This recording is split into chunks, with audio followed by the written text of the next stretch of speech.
Howdy, this is Sailor the Piperman, Piper the Sailorman, coming to you this evening. Oh,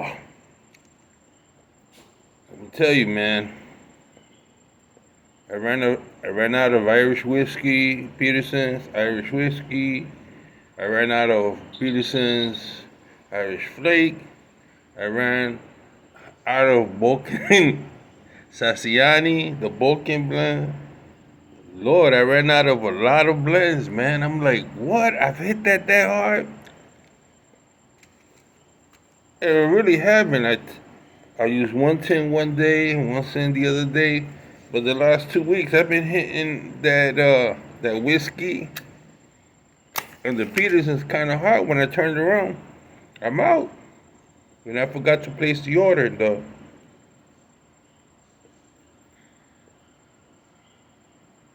I placed the order 2 days ago, and they just shipped it out.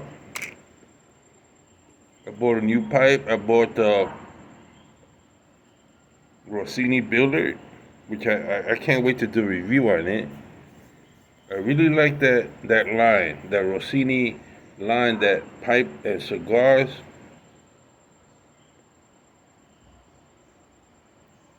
Um, have the Rossini line. It's about I think $47. It's not expensive. It's well made and it's well made by. Who is it made by? Somebody down in Italy. And the important thing is Italian briar from Tuscany. See, that's the secret. You can buy briar. When you get the Italian briar, the Italians get first dib of the good stuff. Well, how do you know that, Miguel? There's a guy down there named Mebo, and he's a briar cutter. He supplies Chacon and Camoy.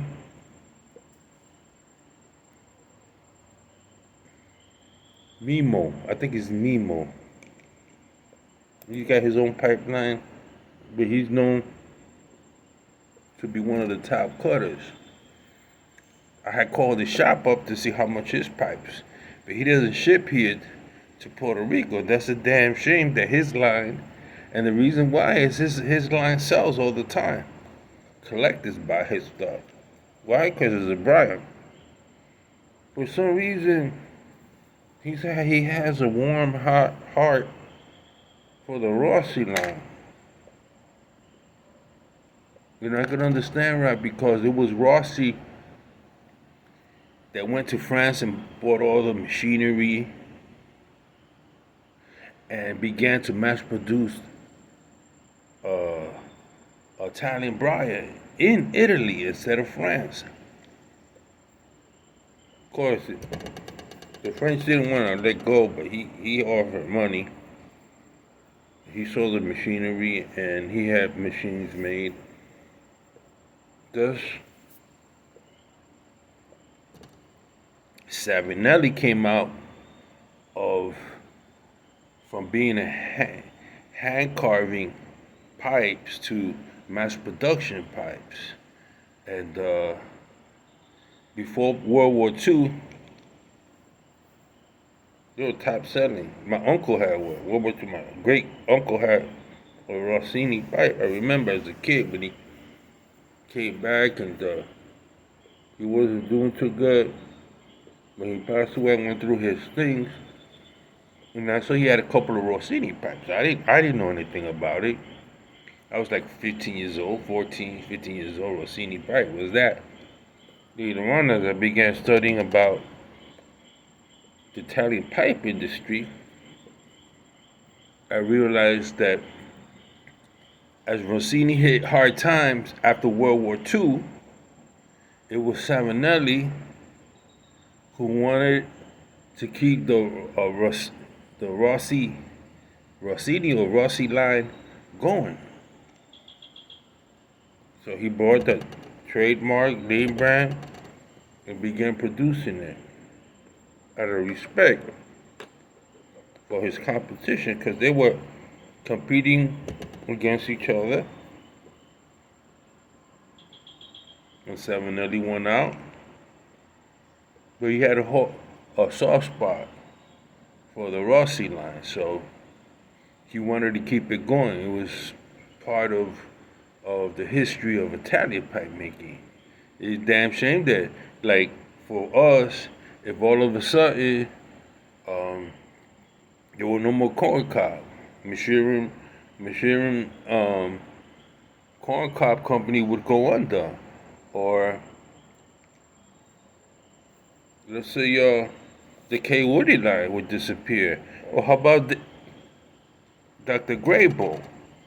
All of a sudden, they're in danger of folding. That'd be a damn shame. Those American companies and employed Americans, and it's a damn shame that Americans got this attitude of, oh, they cheap pipe, they're pharmacy pipe, good briar is briar, man. Briar's gonna last you a long time. I don't care what briar it is. I've been smoking over 40 years. I know people that have had what you call over-the-counter briar, and they still have them. They don't use them, yeah, but in their homes you can see, hey, Miguel, I still got this here, man. And I'm like, wow, man, that's 30-something years, and it's still smokable. They're caked up, and all you gotta do is rejuvenate them, put a little rum in them, clean the stem. I mean, really, if you're gonna go spend $125, and I just don't like that system they got set up on Estes and eBay, where you got to bid for a pipe. I don't like that. Just sell it to me. Just give me a price. Don't make me feel like I'm being ripped off by you to the highest bidder. When I'm gonna need to work on the damn pipe when I get it, they say, oh, it's unsmoked, and then when you get it, it's been smoked. I mean, I don't buy estate pipes, but I know guys that have bought estate pipes, and sometimes they get pissed, or sometimes they return the product, sometimes they keep it, because they can work on I used to work, I made a pipe, damn good, on Grecian Plateau Briar. It wasn't the prettiest thing, but damn, it gave me good smoke. Damn pipe looked like the Grecian Plateau. It was funny shape. I just got tired of sanding it down. I didn't have the proper equipment. Put the stem in there, bad boy. One thing I could do, I could drill. I drilled that straight, boom. Hit that straight, perpendicular, 90-degree angle, got it perfect. But how that pipe looked on the outside, it looked decrepit. I didn't care. This is my first pipe. I'm gonna smoke it. Well, it turned out to be a good smoke. I said, what the hell are you smoking? And at the time, guys were like, ha ha ha ha ha. You don't know how to make a pipe. And one time my friend told me, he said, hey, damn, Miguel's got Don Carlos, Miguel's got Sir Jacobo, Miguel's got Caminero, Aldor, Miguel's got the whole collection. Had GBDs, they had BBBs, they had Charrington, they had Dunhill, Ben Wig.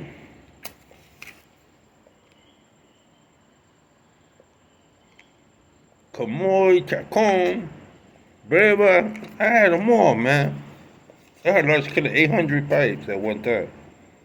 Gave them all away. How stupid was that? Well,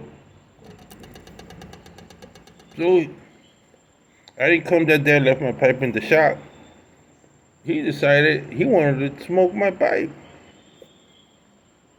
We had our own little cabins where we could put stuff, little lockers.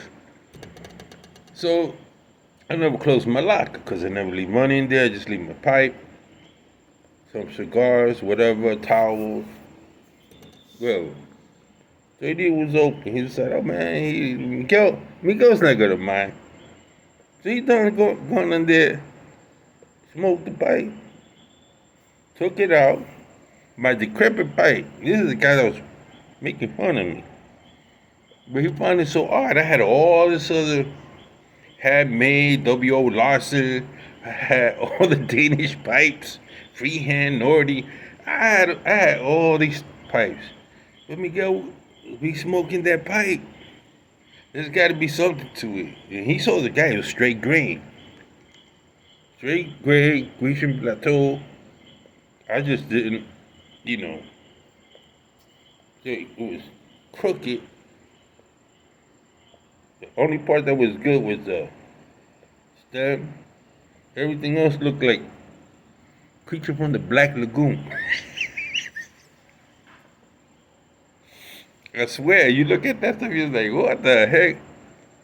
Now I see all this kind of stuff appearing in pipe shows. But I was like one of the first ones. He was a tobacconist. Out of all the pipes, he's smoking a weird ass pipe he made. So, he decided he was going to smoke it. George, his name was George. George grabs my pipe, and he takes Orlik, that sugar-based Virginia, Danish, and I hate Orlik. So he got the pipe, started smoking it. George said he was smoking, he was going like, damn, it breathes well. It's a good pipe. And George smoked it all day. And the guys knew, I said, man, when Miguel comes, he gonna get upset. I said, oh, he won't get upset. I buy him some tobacco or whatever. He smoked it. Then he faked it like he put it away. You know, George took the pipe home, went home with the pipe, smoked the pipe. The next day, rushed into the shop, and he put my pipe there. So at 8:30, I walked in. Hey guys, how you doing? Da da da da. The first thing I do, I check the inventory on the house blends. I check the levels. I check the humidity.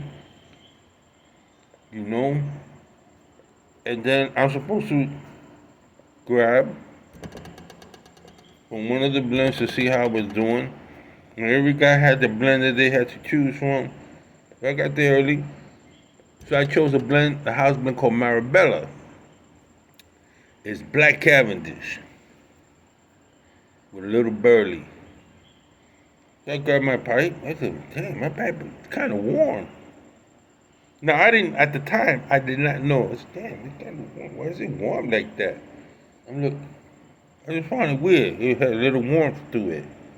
Not a lot, but a little bit. So the first thing I went grabbed some Marabella, lit it up. As soon as I lit it up, it ghosted. All hell broke loose. I was like, who in the F grabbed my pipe? Who was smoking? Oh my God, somebody put Orlik in my pipe. I could smell it. Had some Orlik. I didn't even look. I just pulled the pipe. I knew it was Orlik because I used to smoke that. I said, who in the hell grabbed my pipe, started using my pipe? You know, that's disrespectful. Like that. I turned around to look at the staff that was behind the counter. Everybody had their hand pointing at George, like, there you go, Miguel. They were like, he did it. George is standing there. He goes, man, I'm sorry, Miguel. So, Miguel went up to him. He had I think it was 3 ounce, 6 ounce can of Old Rattray. Rattray O'Gowrie. He said, yeah, man, I bought this for you, man. That's a great bite. I'm sorry I made fun of you, man. But I had a hell of a good time smoking that pipe. I said, I bet you did. He goes, I even took it home. I was like, oh my God. What? You took my pipe home, man? Man, you didn't even tell me? He said, no, I cleaned it. I ran some little rum in it. I cleaned it for you. I says, that's why it was hot. He goes, I think either way on the train I was smoking. When I got here, I put something in it and a cleaner. I said, no wonder, man. This it tastes hard. You know, it took me about a week to get it to where I had it before. Word to the wise. Never take a man's pipe. Took me a week to get it back. Had to clean it out. Cause I keep one pipe for my aromatics and one pipe for my English blends and another one for I had Turkish tobacco at the time. I had separate. That's the way I always worked. That's what I did. So I just remember that. I remember that. I said, let me put this online. You ever take another man's pipe? Never. Oh, I mean, I blend pipes out, but pipes that I don't normally use. But you're good to go by. See, like this pipe right here, you Peterson, it's not Sherlock Holmes. It's not a Spigot. It's not a high-end pipe. This cost me 70 something, $80. I like it because it sits there. I don't want nobody touching this pipe now. No, sir. You got your pipe, I got my pipe. And somebody be eyeing my pipe. It sits well. I can talk. I can have this half the day here. When I bite down, it's just the right. I might have to get another one. That might be a Killarney. But I might just order the same one because it clenches. Yeah, everything I buy cuspid on both sides. But it sits well, get great smoke. You know? Broke it in right. It's hard to break in Peterson pipes, I think. But never take a man's pipe. Never.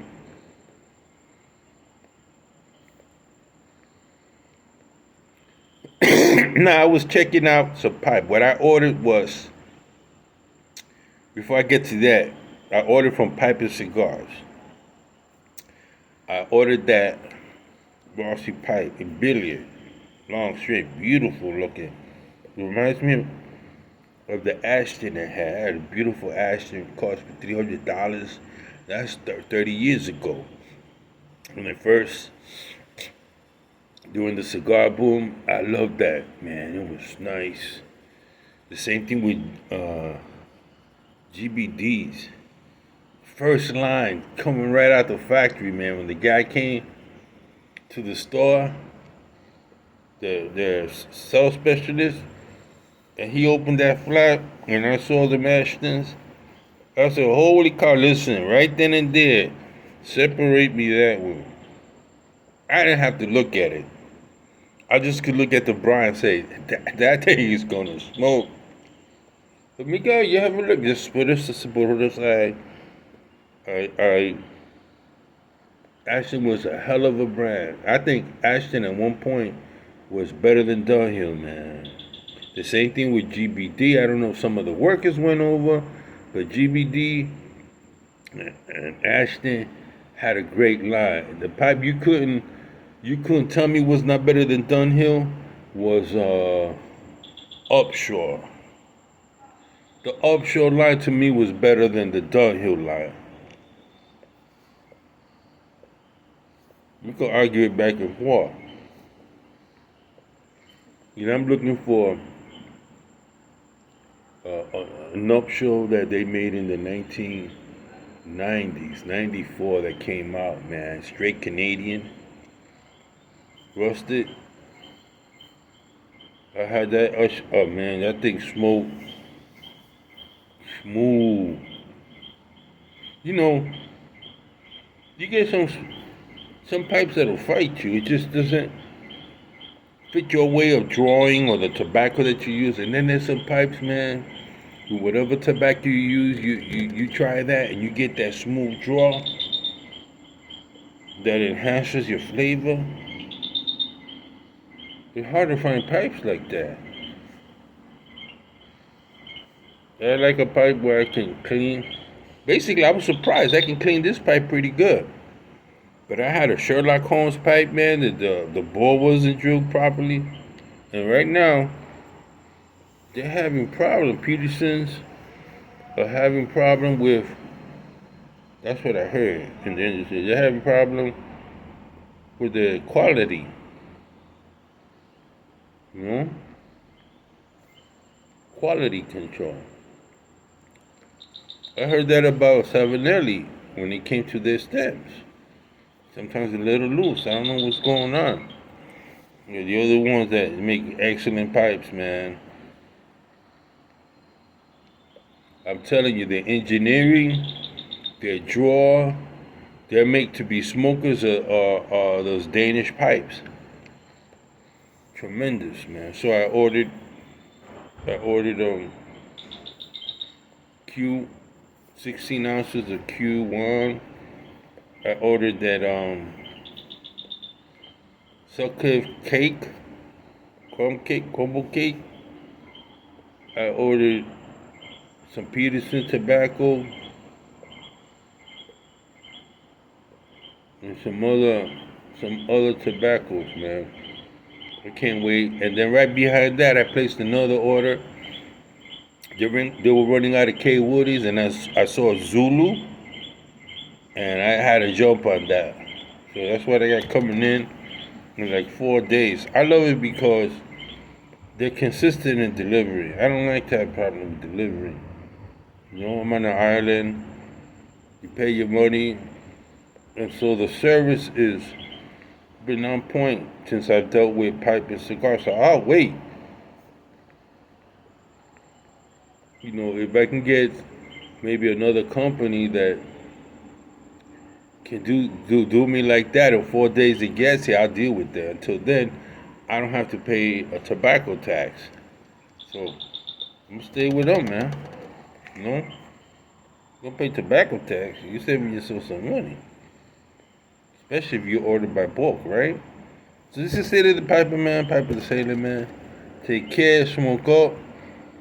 I can't wait to review that Zulu and review that Rossi Billiard. Signing off.